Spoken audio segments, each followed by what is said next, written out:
Dr. Stephen Little's brief academic and career background. Dr. Little, curator and head of the Chinese and Korean art department at LACMA. An authority on Asian arts, Dr. Little grew up in Southeast Asia. He received his BA from Cornell, MA from UCLA, Ph.D. from Yale. And prior to taking the current position at LACMA, he served as the curator of Chinese and or Asian art at several institutions, including Asian Art Museum in San Francisco, the Cleveland Museum of Art, the Honolulu Academy of Arts, and the Art Institute of Chicago. He covers most of the art museum in the country now. He was director of the Honolulu Museum of Art also. There's really a wonderful interview with Stephen posted on LACMA web page. I will be happy to send the link to you if you have not read it yet. Anybody have read it? No? Okay, I'll send you the entire book. Stephen has a lecture on a wide variety of subjects to our docents. Today he will talk on yet another new subject.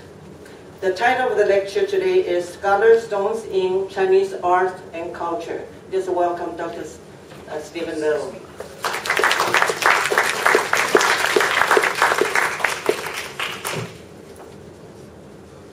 Thank you. Can you all hear me? Yes. Great. Oh, how long do I have? Up to 12, maybe. We just have lunch after this. That's all. Good. Okay. That's the only thing. Great. Yeah. Thanks. Thank you for inviting me. It's great to be here. This is a subject very dear to my heart, the whole culture of stone appreciation and stone collecting in China, which has a very long history. And so I'm going to jump right in. Yeah, this is a lovely, it's about that big. Stones play a very special role in Chinese culture, and I'm going to delve into that today. They have been collected as, essentially as works of art created by nature for probably well over 2,000 years. There is a considerable literature about stones in China, what they represent, what they symbolize, which we'll get into. And there is, for example, considerable poetry about stones. And generally, one encounters stones in two places in China. One is in gardens.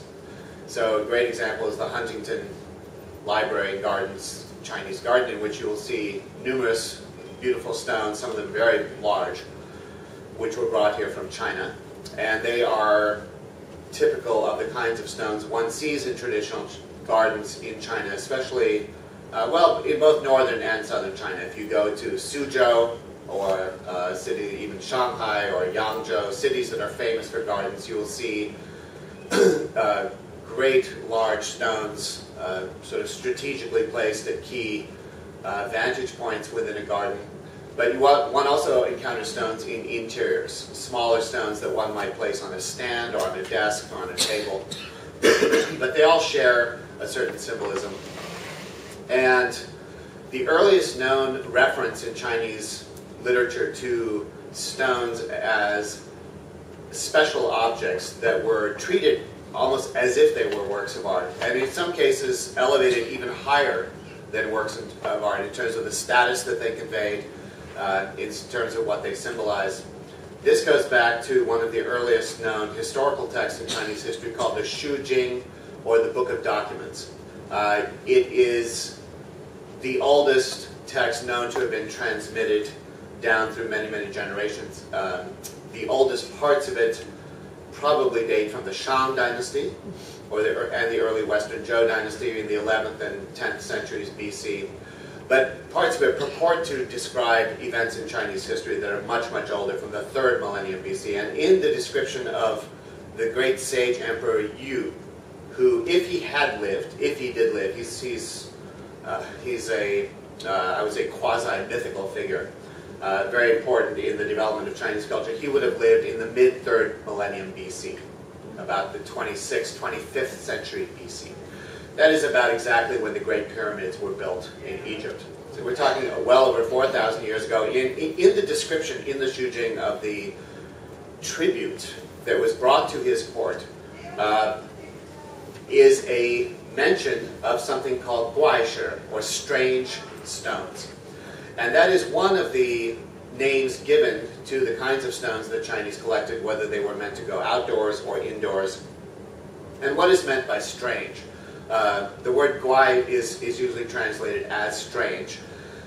It meant anything unusual, anything strangely shaped, anything particularly marvelous, anything that suggested something much bigger. And one thing that we will find very often in the Chinese literature about stones is that a small stone in your house might represent and symbolize a mountain. It's a way of bringing a mountain which is large, in miniature, into your own house. But that stone, regardless of its size, would be perceived as embodying the energy of a mountain, especially sacred mountains, of which there are many in China, and particularly the five famous sacred peaks, which correspond to the 4 cardinal directions, and the center, which is always a really important direction in China. That's a very nebulous reference in terms of its appearance. We don't know exactly when that portion of the Shujing was written.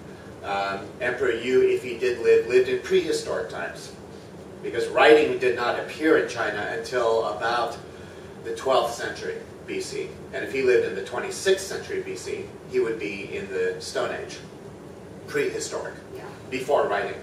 But it's a very enticing and very specific mention that this is something that he appreciated and that was regularly brought to his court. Nowadays, we see stones from China everywhere. This is a photograph I took several years ago on the front lawn of the Museum of Fine Arts in Boston, which has one of the greatest Chinese collections in the world, certainly the oldest Chinese art collection in the United States.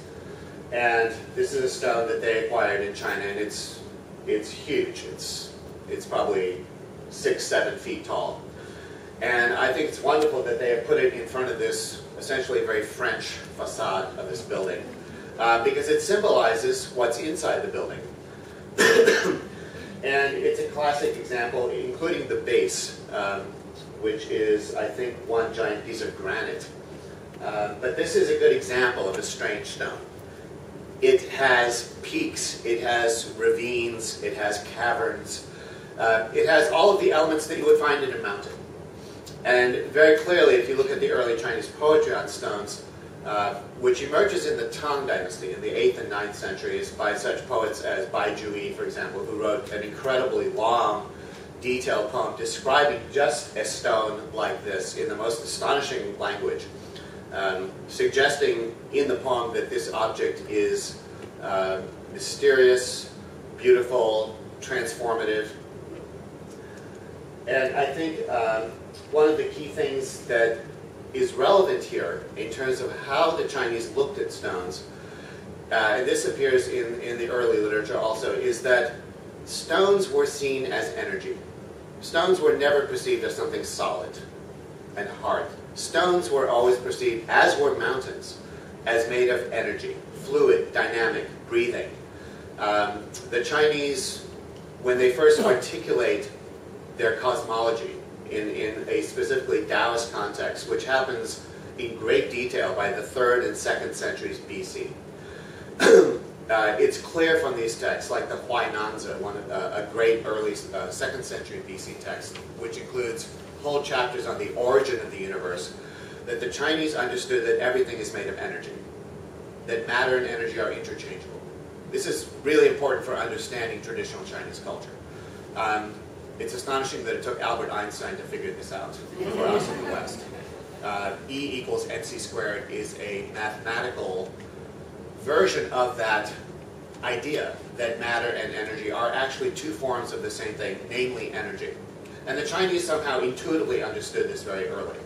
So anything seemingly solid they understood as energy momentarily fixed in a seemingly solid, fixed form.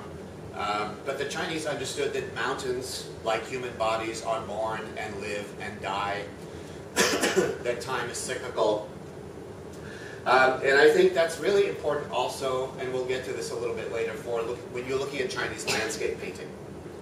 The idea, and this is articulated in some of the earliest theoretical texts on painting in China, which emerged in the 4th and 5th centuries AD, that the job of a painter when painting a mountain is not to paint the external face or appearance of the mountain, but to grasp the energy of the mountain and to express that energy in their brushwork in the painting. That's what's important. That's what's important in Chinese painting for painting anything and achieving a realistic depiction of it, not only to accurately depict the outer form that we see, but to grasp the inner, hidden, real energy of that thing, whether it's a person or a mountain or a rock. It doesn't really matter. So just bear that in mind, that the Chinese understood in traditional culture that a stone like this is energy. And so the stranger the shape, the more bizarre the shape, the more it suggests something like energy, like flames, or something moving, the more highly valued the stone. But that valuation of the stone rests on this idea about how the world is actually put together. So here is a very early Chinese a figure painting, essentially. This is a section of a long hand scroll in the National Palace Museum in Taipei, in Taiwan. It is attributed to the Tang Dynasty painter, Yan Li Ban, who was a court painter in the early Tang Dynasty. It probably dates from the early Song Dynasty. It's probably not a Tang painting, but regardless, it shows foreigners bringing tribute to the Chinese court. And among these tributes are stones. Right there. That's a stone, this is a stone, that's a stone. And they are strangely shaped. I mean, they're long, oblong things, but they're full of crevices and cracks and little ravines. So it's clear that this idea does not just exist in Chinese literature. Stones were actually valued as extraordinary objects, out of the ordinary, that symbolize some really fundamental ideas about about cosmology. Especially the fact that, in addition to the idea that matter and energy are interchangeable, the idea that's also fundamental in Chinese culture that the macrocosm and the microcosm are mirror images of each other. So by microcosm, I mean this world in which we live. By macrocosm, I mean the heavens, the universe. There's a really basic idea in Chinese culture that although these are different things, and humanity is somewhere in the middle there, the things that happen in this realm are mirrored in the cosmic realm and vice versa. That is really fundamental on many levels, especially in Chinese ritual, both secular and particularly Taoist ritual, in which if a ritual is enacted properly in this realm, it will have an effect in the cosmic realm where the gods and goddesses, I should mention, reside. And there are means of communicating between these two realms. So a stone in your house can easily be seen as a mountain or symbolizing the presence of the mountain. And we see this in Japanese culture also. The cult of Mount Fuji, which was believed to be a major deity, a prime symbol of the entire country of Japan from very early times. It was popular in the Edo period to build miniature Mount Fujis, especially in public parks all over Japan. And people would venerate those miniature Mount Fujis, which would be about as big as this room, handmade by people. But that would be a source of pilgrimage, especially if you could not go to the mountain itself. You could symbolically represent and bring the essence of that mountain into the city. That's a very similar idea. It's also very common in Chinese painting to see various activities that are significant both in the political realm and in the cultural realm. And I'm talking specifically about gardens. that paintings of gardens include paintings of remarkably strange stones. So here's a Ming Dynasty painting in the Metropolitan Museum of Art in New York. It's from the 15th century. It was painted at exactly the same time as Leonardo da Vinci, but in China. So late 15th century. And we see here a scene from the Han Dynasty, an imaginary reconstruction of a Han Dynasty scene in which an emperor is seated here, outdoors in a garden. The sign that it's a garden is the balustrade here, which kind of goes zigzags back here. That's the sign that it's not only a garden, it's an affluent garden. Behind the emperor is a screen, which people have taken outdoors from inside a palace. On the screen is a landscape. And there's a whole narrative going on here. And this is the stone. Look at this fantastic stone here. Now the stone, the artist could easily have left the stone out, because what's important in this story, in this painting, is the story. It's the human narrative and what's going on here. There's an official here. These are officials who work in the court. They hold ivory tablets in front of them that represent their rank. And these are guards on either side of the emperor. This one is, next to the screen, is wearing armor. And there's another one right here who's fully armored also. These are military officials. And this military official has bound this official with chains. So what's the story here? It was always believed in China that if you were a high-ranking minister at the court, it was your responsibility to critique the emperor on a regular basis. And specifically to hold up examples from antiquity, from earlier Chinese history of good behavior on the part of emperors as examples to the current living emperor. And this was just an expectation of within the culture.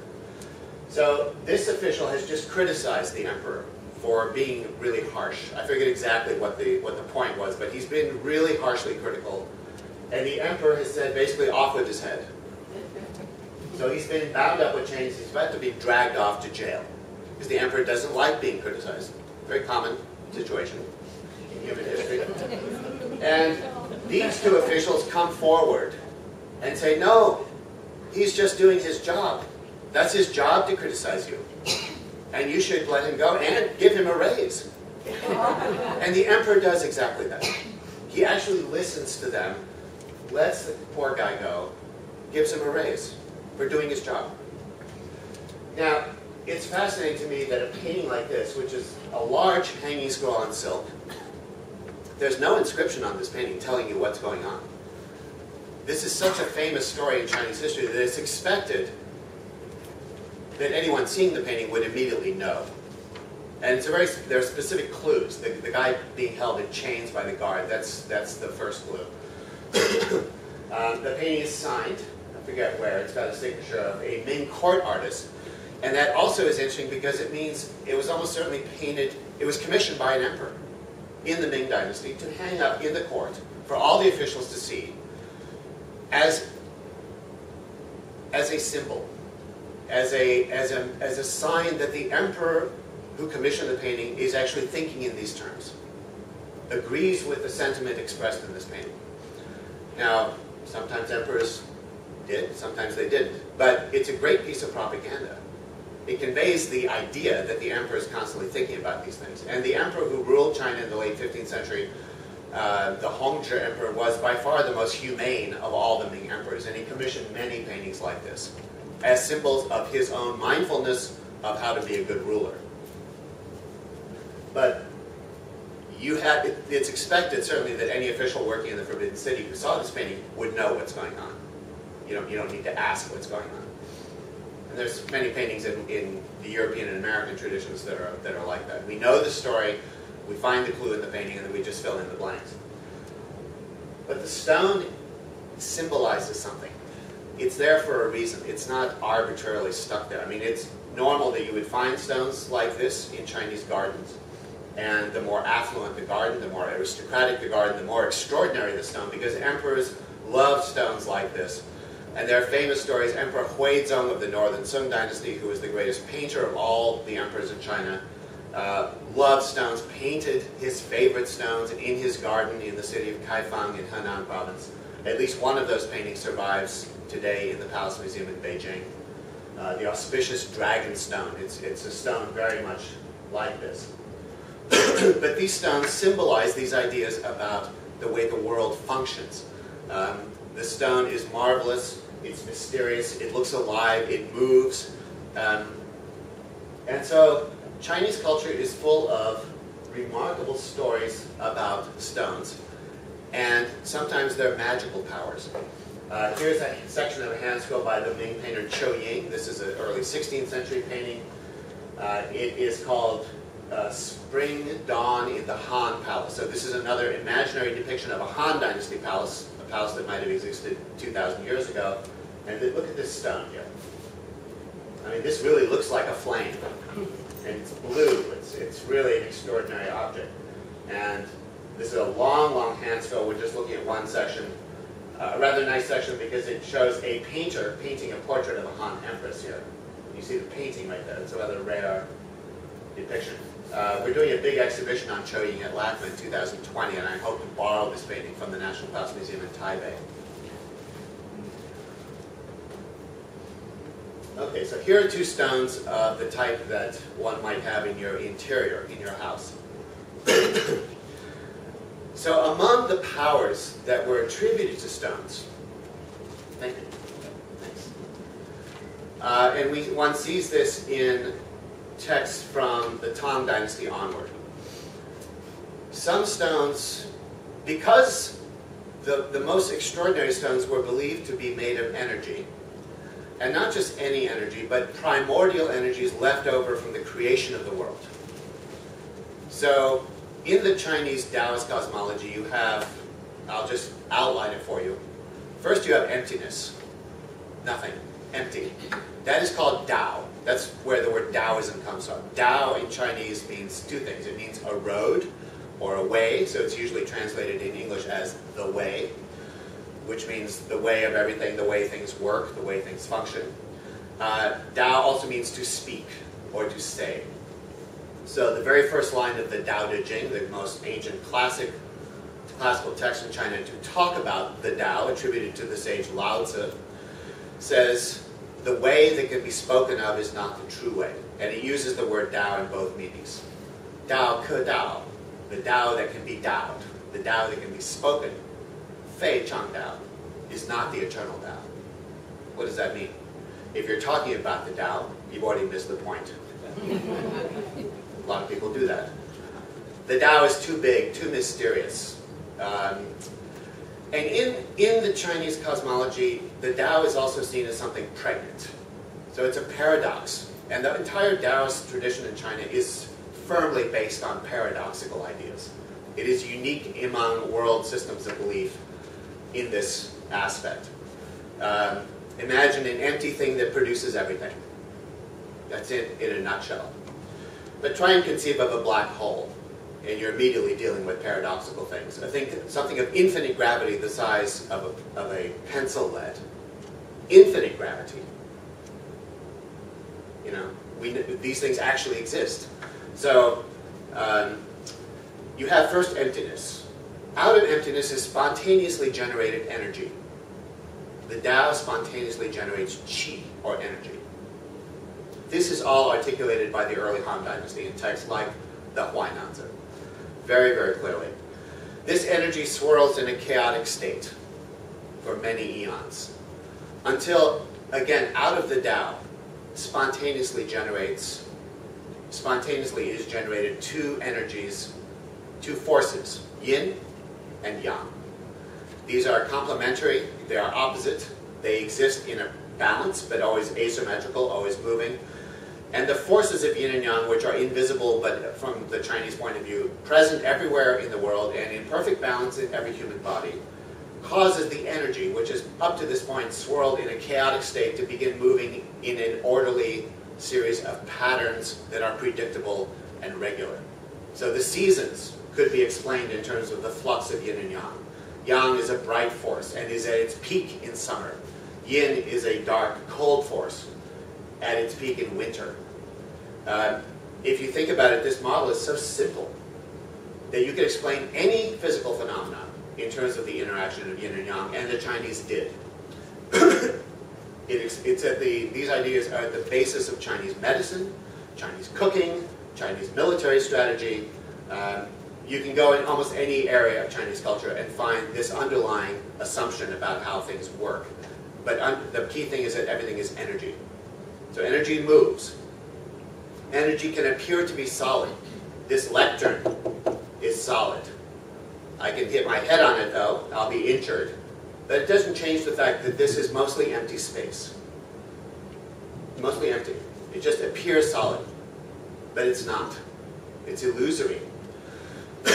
And so Chinese understood these stones to be this way also. So of course, certain stones would have certain powers as well.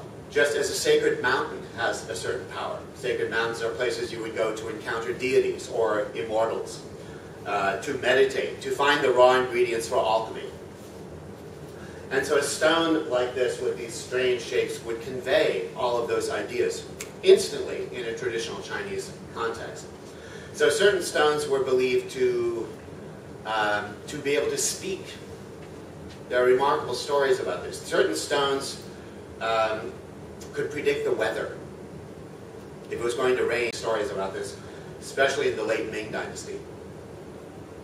The greatest ghost story writer in Chinese history, Pu Songling, who lived in the 17th century, in the late Ming, early Qing dynasties, wrote a wonderful story called The Ephemeral Rock, which is about a collector. And we're going to get into the collecting of these things more, because that's an incredible culture also in China. A man who was a stone collector went into the marketplace in his little town and found this amazing stone. So remarkable. And he bought it and takes it home.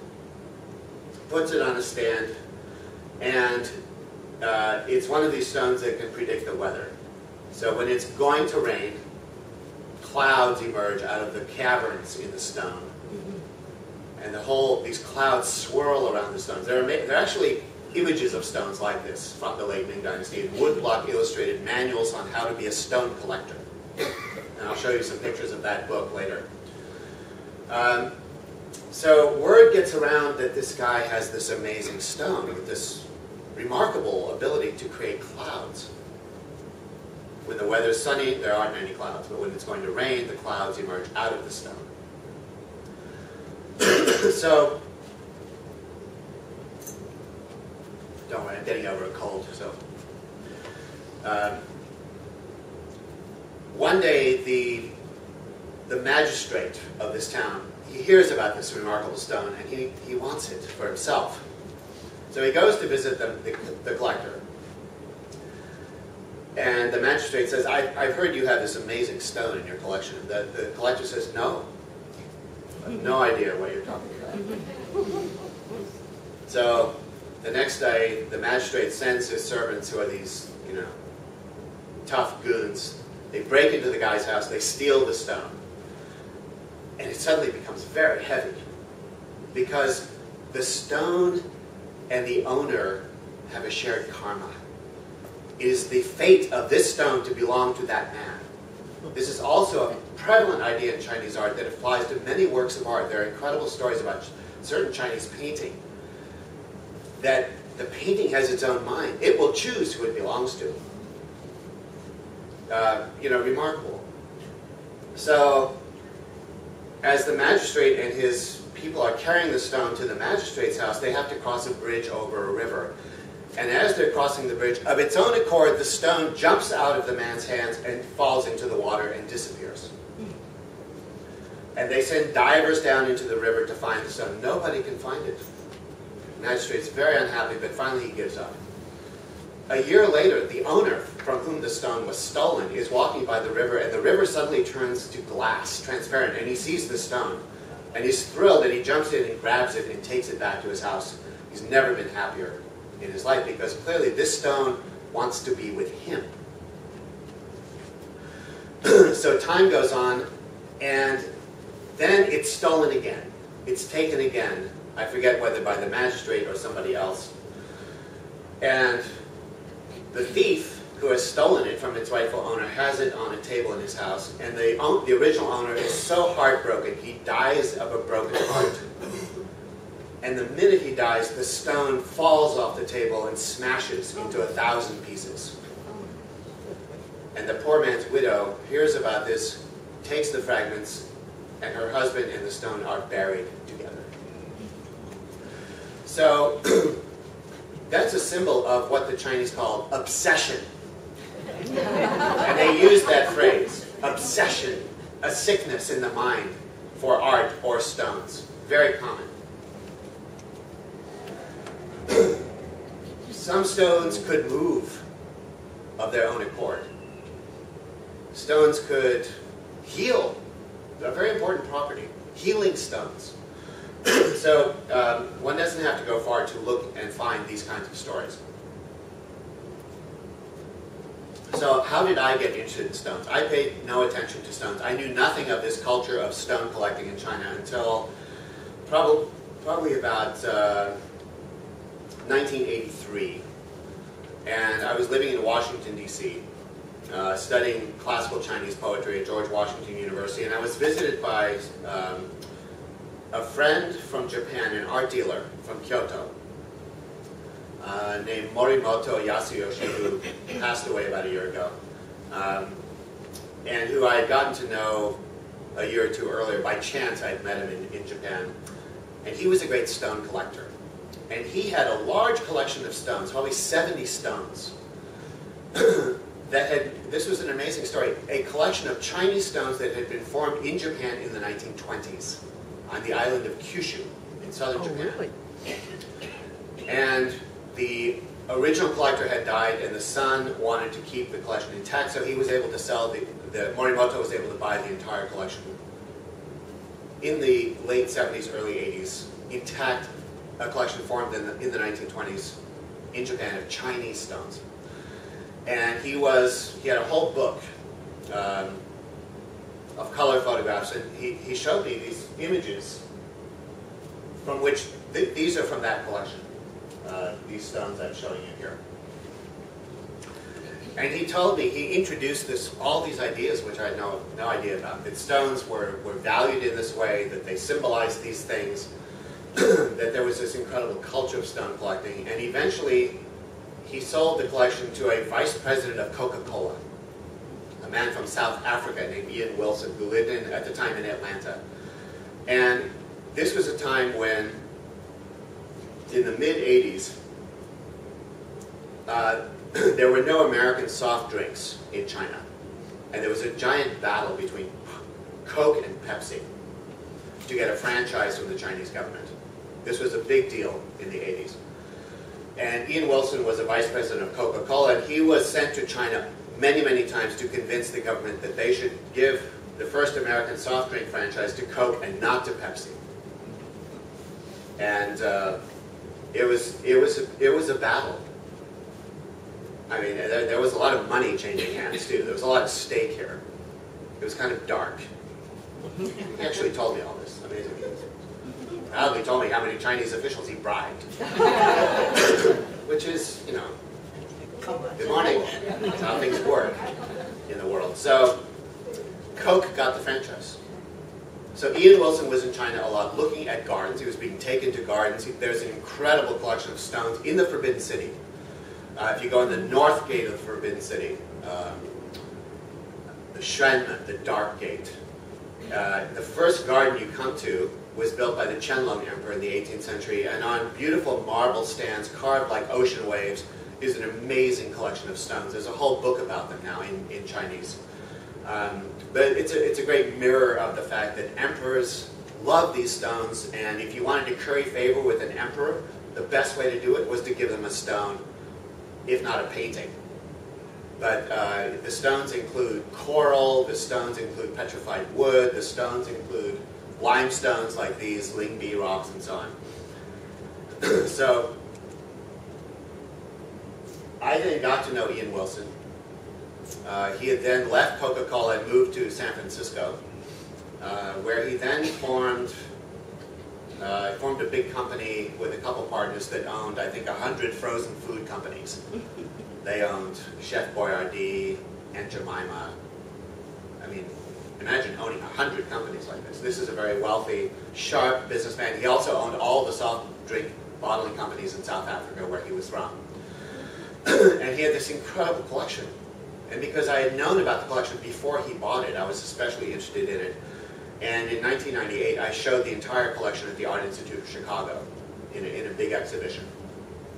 It took me 3 years to convince the director of the Art Institute of Chicago that it was okay to show stones, because he kept saying, no, they do that at the Field Museum of Natural History. We don't do rocks here. I said, listen, this is not rocks. This is a fundamental part of Chinese culture and collecting and aesthetic culture. You know, and he kept saying, no. Then finally, and I was really persistent, I said, finally he gave in. He said, okay, we can do the stones. You know, just do whatever you have to do. So then we're setting up the exhibition. And he comes in as we're doing the installation, and he's so amazed by the beauty of these things that, you know, there are all these people coming and applying for jobs at the Art Institute. He drags every one of the applicants into the gallery to look at the stone. So that was very reassuring. This is a really famous image in Chinese art, a man bowing to a stone. Anyone know who this is? Okay, this is the early Song Dynasty painter Mi Fu, who was obsessed with rocks. He shared in this illness. And he was a great connoisseur of stones. He was also a great painter. He was a great calligrapher. And he was the official art connoisseur for the Huizong Emperor. So late 11th, early 12th century. At one point, he's posted to a remote place to be the local governor, I think, or magistrate. And in the courtyard of his office is this incredible stone. And he's so amazed by it that he goes back and changes into his most formal clothing, official clothing, as if he's in the presence of the emperor himself, comes and bows deeply to the stone, and henceforth this addresses it as his elder brother. So, you know, there's an inscription that tells you what's going on, but this is another scene where you don't need the inscription if you're in traditional China. You know right away this story. It's like, you know, in American culture, you see a picture of a young man with a wig with an axe next to a cherry tree. I'm not going to tell you. This is a photograph of the central of the 5 sacred peaks, Mount Song in Henan province. It is actually made of many peaks. It's a little range, and it's very dramatic. I took this photo in, I think, 1990, very early one morning. So you can see there's a big peak here and another here. Mount Sung is very important not only in Taoism as the central of the 5 sacred peaks, but it's also really important in Buddhism. It is where Bodhidharma came and meditated in his cave. That cave is on this mountain. It is where the first surviving Buddhist pagoda in China exists. And it's from the Northern Wei dynasty, and it's made of brick. It's octagonal, and it's still standing on Mount Sung. Mount Sung is also very famous in the Kung Fu or Gong Fu tradition. The famous Shaolin Temple is on Mount Sung. So Mount Sung is one of these mountains, very typical of a sacred peak in China, that has many layers of meaning and association in the culture. So I'm showing you this image and some others that will follow to convey the idea that there is this resonance between a stone and a mountain. So the 5 sacred peaks are located, as I said, in the 4 cardinal directions. So the eastern one, Mount Tai, is in Shandong. The western one, Mount Hua, is near Xi'an. There's a northern mountain in northern Shanxi, Hengshan, and another Hengshan with a different character in Hunan. And then Mount Sung is the central one, is right in the middle. So they effectively constitute the boundaries of the known world in ancient China. Now, this is a painting of a Taoist paradise island, one of the 3 sacred mountains which, according to Taoist tradition, exist off the east coast of China. And this is the one called Fanghu, which means square jar. But there are 3 of them. Often they're shown together. It is said when the great Qin Emperor Qin Shi Huangdi, outside of whose tomb the life-size pottery army was buried, when he died, he was on the East Coast looking for these mountains because he was craving to become an immortal. And it was said, the closer you got to them, the farther away they were, or appeared to be. So the only way to get there was to fly, ideally on the back of a crane or phoenix. So in many of these paintings, not this one, but in many of them, you will see little Taoist immortals on the backs of cranes flying, because there's no way to approach this by boat. But look at it. It looks like one of those stones that you would keep in your house. And that's not by accident. That's on purpose, that these stones also resemble these fantastic mountains, which also have incredible magical things going on, magical animals, auspicious animals, all kinds of herbs or minerals that could extend your life or heal, amazing palaces, and so on. And pine trees, of course, which are classic symbols of longevity.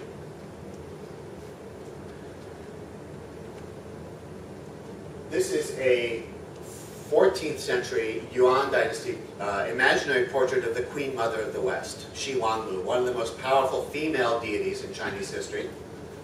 Still present, still seen in Taoist temples in China today. The Queen Mother of the West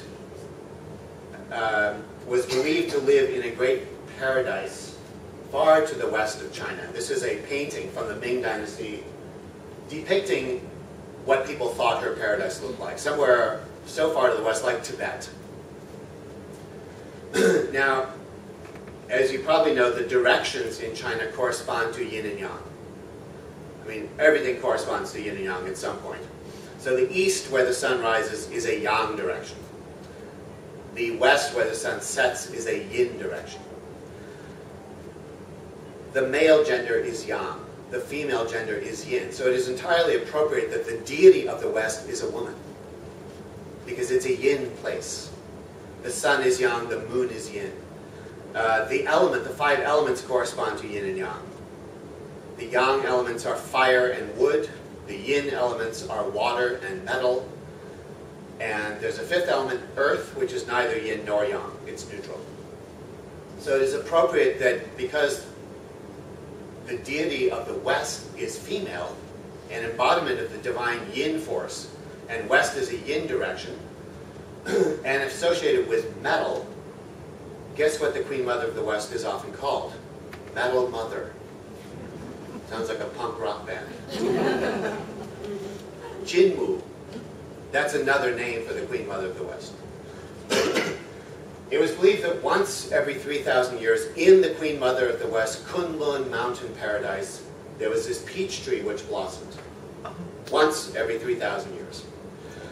And there was a big festival. So that's what's going on in this painting, which is it's a long hand scroll in the Nelson Atkins Museum in Kansas City, and these are all the peach trees with their peaches, and the peaches are being gathered. And it was believed that if you, as a human being, could find your way out there and eat one of these peaches, you would become immortal. 2 emperors are said to have tried to go out and meet her. And there are amazing paintings of these emperors. One is the Zhou Dynasty king Muwang, who lived in about the 8th century BC, and then an early Han emperor Wu Di. And they both wanted immortality. They went to meet her to find the secrets, because she controlled the length of your life. It was one of her powers, was to manage, and you could pray to her, you could venerate her, you could worship her. And Shi Huangmu was worshipped by emperors as early as the late Han Dynasty. This is well recorded in the Han Dynasty histories. There were altars to the Queen Mother of the West in the Han Palace. But look at the rocks. There are these amazing rocks, and they're really almost identical to the mountains here. So it's certainly appropriate that in an imperial deity's palace like this, you would find these fantastic rocks also. This is one of my favorite objects from the Han Dynasty, an incense burner. This was found during the Cultural Revolution in the late 1960s in the tomb of a Han Dynasty prince who lived in the 2nd century BC. And it is in the shape of a mountain. It's about this big. It's bronze, inlaid with gold. And that's the the line where the lid meets the body. So you would take the lid off and fill it with burning incense. And then there are holes in the mountains, little caves. So imagine the incense coming out of the mountain in these clouds of incense. And see these swirling lines here that surround the base and surround the mountain itself? These symbolize qi. These are the visual depictions of energy, which is what the mountain is made of. So the whole incense embodies this basic idea that mountains are made of energy, and not any energy, but really divine energies, primordial energies, ancient energies, very pure. Because in the Taoist cosmology, when the world was created, there were light energies and heavy energies. And the light energies formed the vault of heaven, where the deities live, where gods live, the constellations. The heavy energy sank and became the earth. And humans, like I said, exist in between heaven and earth. So this is a wonderful Chinese painting. It's attributed to the 10th century Buddhist monk Juran. It's in the National Palace Museum in Taiwan. And it is a very good illustration of the fact that the brushwork in this painting, which are these long parallel lines, they're hard to see here, but all of the rocks, the cliffs and so on, are outlined and then textured with long, wavering brushstrokes called hemp fiber, because they remind people of fibers of a rope. And it is these kinds of brushstrokes that convey the energy, because they're moving, they're fluid, they're not solid things. And I'm just showing this to reiterate this idea that when in traditional China one is looking at a landscape painting, one is looking not only for the faithful depiction of what you would see, but even more important, the depiction of what you do not see, the internal energy of the mountain. It's very important that that be successfully conveyed. And so that's why brushwork is so important in China, because some artists can capture that energy and some can't. And the brushwork, as in calligraphy, is something that you can judge on several levels, among which does it have energy? Does a line drawn with a brush have energy? Does it have tension? Does it convey strength? Or is it weak, flat, boring? That's a consideration in terms of quality in both calligraphy and painting, but also authenticity. So you look at a Picasso drawing of a figure, it's just lines. They're like iron bars, they're like iron wires, they're so strong. You look at a fake Picasso drawing, that's the first thing you'll notice. The lines are weak. And it sounds so elementary, but this is really fundamental to how the Chinese describe and assess the quality of calligraphy or of a painting. And mountains, especially sacred mountains, were believed to contain caves, as I mentioned earlier. These caves have a special name in the Taoist tradition. They are called cavern heavens. Dongtian. Strange idea. But the idea is that in a sacred mountain, you would have a cave that goes deep into the earth, and that cave is a gateway to paradise. It's a gateway to the Tao itself, which underlies everything. It's a place where time moves backwards. Think about that. This is really an interesting idea, that a cavern is a sacred space, and caverns are sacred in almost every culture if you go back far enough. Certainly in Native American culture, caves play a big role. They play an enormous role in Chinese culture. Caves are like wombs in a way. They're mysterious. They go where you can't see. And so there's a whole category of Chinese painting called, and of which this is a good example. This is a 15th century Ming Dynasty painting of a mountain, and there's an entrance to a cave right there. And this man, the only figure in the painting is about to go into the cavern, and it's called, the title of the painting is Seeking the Tao in a Cavern Heaven. Dongtian Wen Dao. So, if you're collecting stones, you want stones that have caverns. You want stones that will make you think and associate with these kinds of concepts. In the Taoist alchemical tradition, the human body is conceived of and visualized as a landscape. So this is an image of a human body in Taoist meditation. You see the head, the skull, the spinal column. It's a figure seated, but the whole thing is shown as a landscape. There are mountain peaks emerging out of the head. And this is a diagram, very ancient. This is probably a Qing dynasty version of something that first emerged in the 6 Dynasties period. This is a guide for meditation, for Taoist inner alchemy or Neidan meditation, where in Taoism you have 2 kinds of alchemy. You have outer chemical alchemy, where you manipulate minerals to create elixirs that can do different things, extend your life, heal mental illness, bring wealth if that's what you're interested in. All kinds of things. And then there's inner alchemy, where you use essentially the yin and yang energies within your own body to make what's called an inner elixir, which is produced in a kind of cauldron that's visualized just below your solar plexus. And you see these flames here. That's the Dan Tian, the field, the cinnabar field. But what's critical is that the entire image of the inner body, the organs and so on, are visualized in the terms of a mountain.